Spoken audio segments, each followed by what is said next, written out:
Kenapa orang itu sampai iri kepada kita? Bahkan mereka itu bukan hanya iri, mereka itu dengki kepada kita. Jawabannya hanya satu. Apa? Karena mereka tidak bisa berbuat yang sama dengan apa yang pernah kita perbuat. Jadi membedareng iri ke orang yang sepangkat di babana kan gila. Masa Pak Bupati iri ke Tegang Rojak?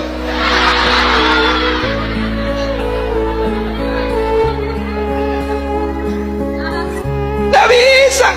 Pasti mau iri ini kan orang yang di atas sana. Ambian mau diandi jadang mapadang ini sering saya ngapa semua nyok-nyok doang. Sembian saya tandi jagal bekal 2% TV. Bener. Kemang alhamdulillah gara-gara majelis maulid apolong pas. Cuy jadi temu aja kamu sesuki kamu semiskin. Apolong tinggi kaki. Saya mau utang, buat saya utang deh temu aja. Kamu masih membuduhan besar. Ambuyo, pompong kita ibu yo. Boy kene sere sedandi re bajan tadar dikian. Tak iya kak?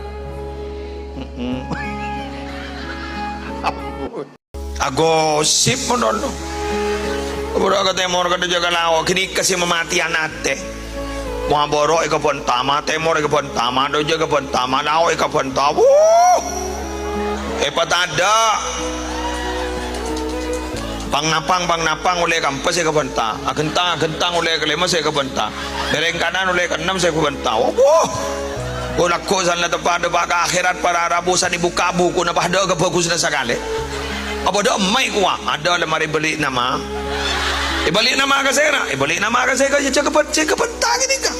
Saya kebenta tahu saya ibadah mulai lemparan menolong. Apa COD? Tiba-tiba ni ikut paket menolong seperti COD maki kencaran pada COD. Enten mon nabi gula benembian wajatlah unggul di atas segalanya. Apa lihat cerita pertama? Buka ni kan ni. Sret padep ni ke paswarga kah?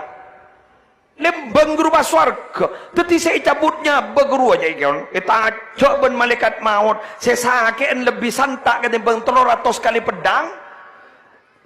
Terbelalak ngadi ka ngabas ni ka ngabas ke swarga. Ya mi semakin sakit. Dan ini kan saya kocak perasaan